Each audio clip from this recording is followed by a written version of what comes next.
Welcome to my channel, and today I'm gonna talk about my retinol and tretinoin journey. It has been a very long journey because the first time I started retinol it was in my 30s, like in early 30s, and I'm 39 now. I had a long break where I did not use any tretinoin at all or retinol, and today I'm gonna give you the update about my latest retinol and tretinoin journey, which is 5 months time frame. And I will tell you about my mistakes and some products that I can rely on that helps to keep my skin in a good condition. Okay, let's go. So the main reason why I started retinol was to reduce the oiliness. My skin can be very oily, especially in hot weather, and at the time when I started first, I lived in Singapore where it's very hot and very humid, and I was just tired of all my makeup always melting down. And also I have blackheads that develop super fast, and I have this habit of extracting them all the time, so they pop up very fast. So every evening, basically, with the time when I first started, I just squeezed them and the next day they were there back. They develop super fast, and I was just tired of that because every time when I squeeze them on my nose or wherever, or I have a lot of them on the nose and on the chin, so every time when I extracted them, my skin was always red and peeling for a few days, flaking, and I was so tired of it. So I heard that retinol or tretinoin can reduce oiliness and help to slow down blackheads development. So that was the main reason why I started it. And also I have quite a number of pigmentation on my cheeks. Probably now you cannot see because I'm wearing makeup, but I also wanted to lighten that. First time I started tretinoin, yeah, that's right. I started straight from tretinoin, not retinol. And that was, I think I was about 31 or 32 years old. And that time I was very impatient and I made so many mistakes. I wanted the results as fast as possible. So I started from once a week, and very fast I progressed to twice a week, and then tried to apply it every other day. As a result, my face was a mess. It was so sore, it was flaking, it was super tight, red, and the whatever skincare I used, it didn't have enough healing effect on my skin. And eventually I stopped because I got pregnant, and I heard that tretinoin is not advised with while you're pregnant or you're breastfeeding, and I only started using it this year in 2021, which means I had a break of about 5 to 6 years where I didn't use any.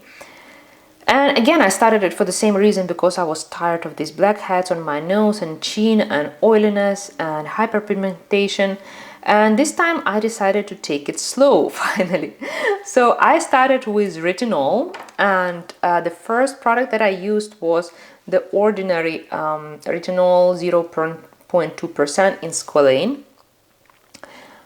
I have a review of this product and my progress update after 1 month of using it. You can see it here. So although it was good to start, but honestly this retinol is quite weak to me, so my skin gets used to it very fast, like in about 1 or 2 weeks. It was like totally normal. I applied it daily every night, and I didn't see much side effects, like no peeling, no skin tightening. So I decided that it was time to switch to a more stronger solution. And by the way, in that video many people commented that I should not apply retinol on my eyes and around my eyes, and which is absolutely true. You should not do it. But the thing is, it was really weak it was really weak at the time when I made that video, and even though I applied it all around my eyes, I did not have any side effects. But please do not do it, or only do it if you are sure that you can take it. If your skin like really adjusted to retinol, so then yes, go ahead. But when you're at the beginner stage, do not apply it anywhere near your eyes, okay? So after using this retinol in Squalene from the ordinary, I progressed to the next strength. That was quite a big jump. Now I'm using Tretinoin Gel 0.1%. This is by generic brand, and if you buy it locally you need a prescription, but I bought it online, so I went away without prescription. And once again, I used this gel before, like when I started Tretinoin like 5-6 years ago. I used it and I knew that my skin can take it, because overall in a normal condition my skin is not sensitive at all. I'm very thick-skinned. And with caution, I knew that I can take it. That's why I decided on this gel. So if you are new to it, I definitely do not recommend you to start with the gel. Start with the cream and a less strength. I heard that gel is even stronger than cream. And okay, I started using this once a week first, and every Sunday. And every Wednesday, by end of the day, my face was flaking. So it worked like a clock. Other than that, there were not really any serious side effects, except that I messed it. So during my first months of use, I actually really messed up my eyelids with this tretinoin. Because I didn't apply it directly on the eyelids, of course, no, never do that.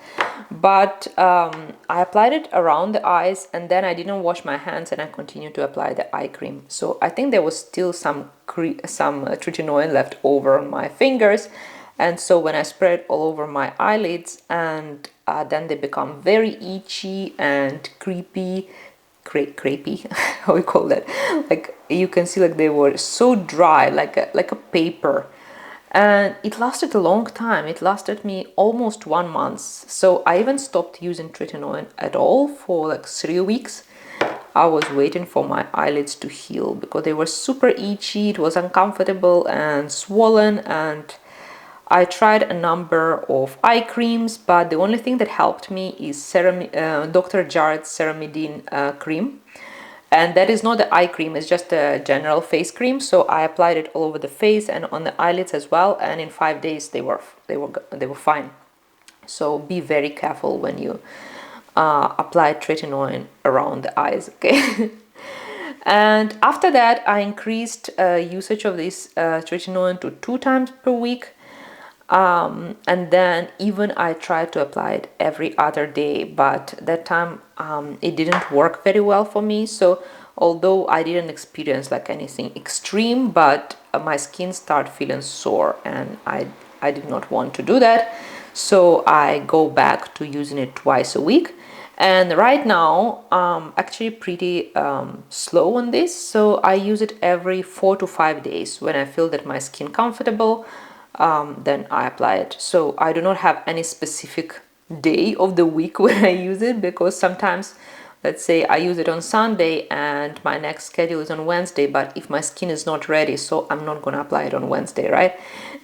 So I always decide based on the condition of my skin, and if it's ready, then I go ahead. Okay, let me see my notes if I forgot anything. So, results. Did I get exactly what I want? Am I happy with the results?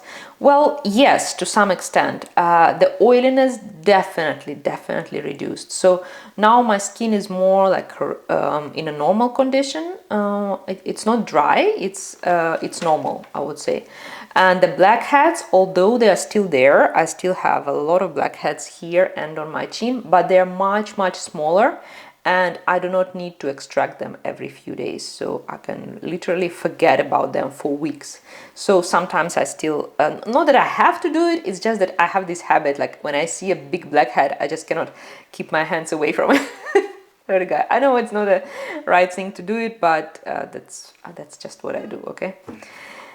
So yes, I can say that it worked for reducing oiliness and reducing the blackheads. Hyperpigmentation, no, not really. But then I know that hyperpigmentation can be very stubborn, and it takes even years to lighten it or reduce it. So I still have a few spots, not like a few, there are a lot of spots. They are small, but they're there. Okay, so they didn't go anywhere. I think that I should give it at least 1 year to see the effect it has on a hyperpigmentation. So side effects. What side effects do I experience? So first of all, it's flaking and then it's purging. Flaking is super common when you use tretinoin or retinol. There is no need to be afraid of that.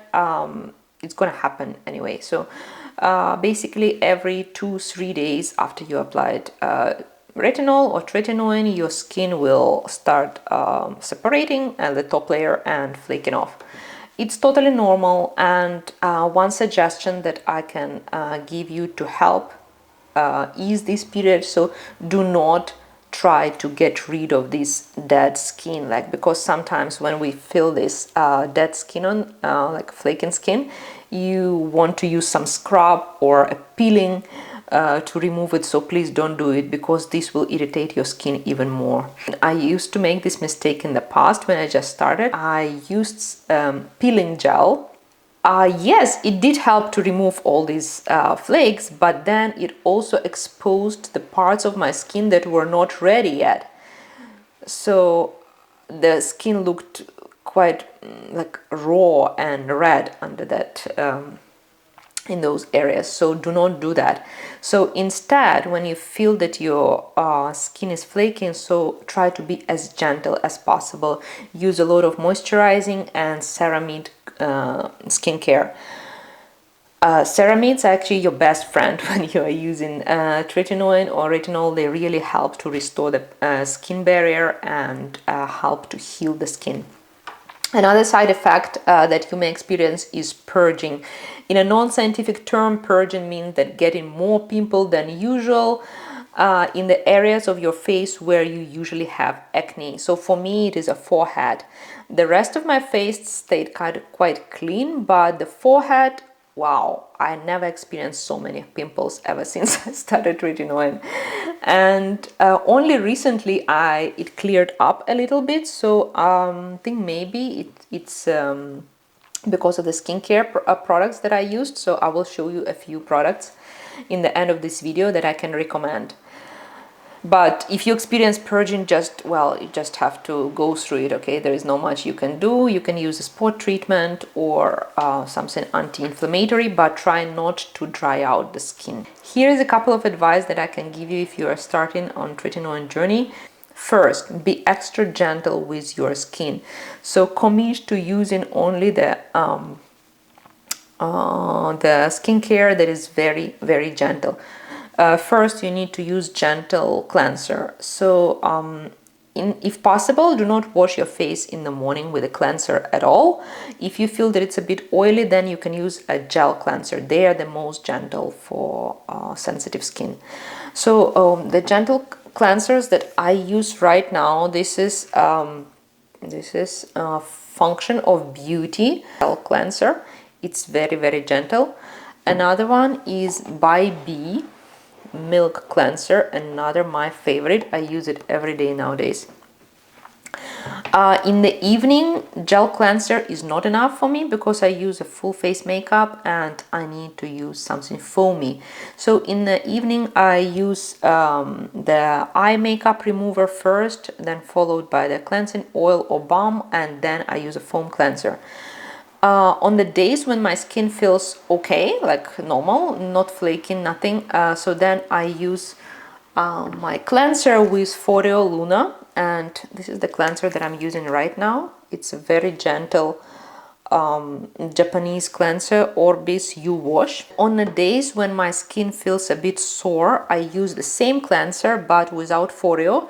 Instead, I use this mash. Oof. Okay, I'm not sure if you're familiar with this mash. So how it works is that you apply the cleanser on the mash and then you wet the mash and rub it until you have a very thick foam.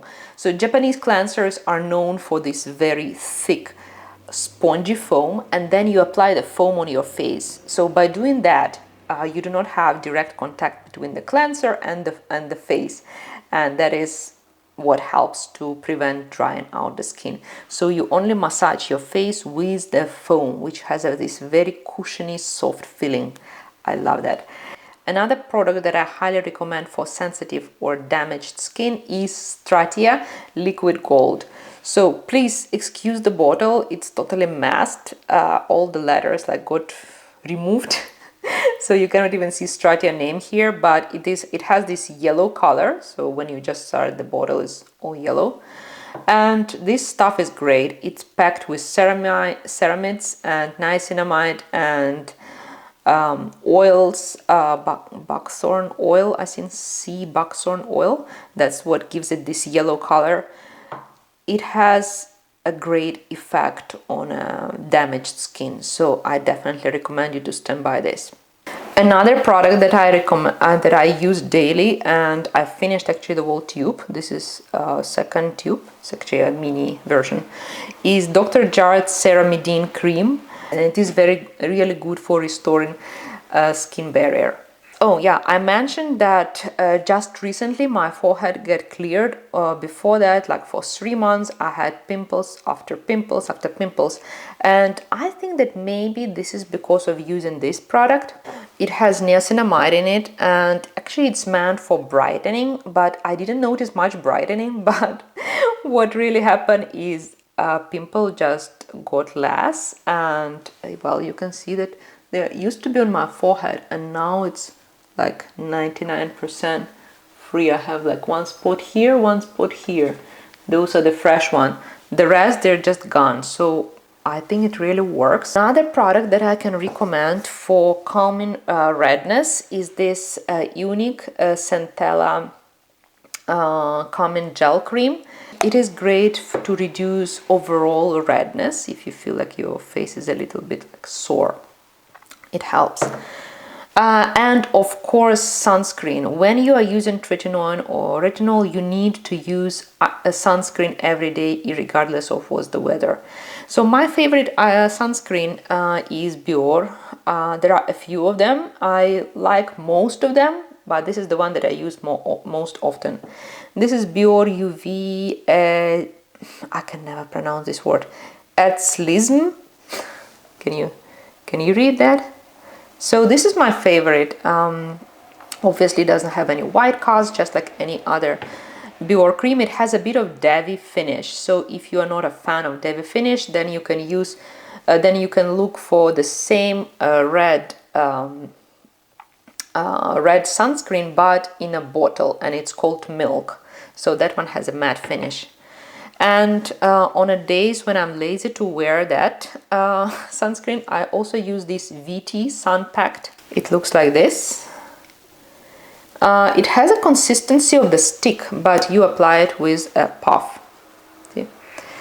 And also it has a dewy finish. So, and there are a few more things that you may want to keep for standby. For example, CeraVe Healing Ointment. It really helps to protect the lips from tretinoin, because somehow, even if you do not apply tretinoin directly on your lips, it somehow can travel when you are sleeping to your lips.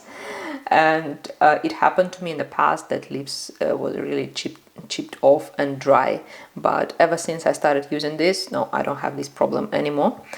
Or you can use Laneige lip sleeping mask. It has a similar property of this.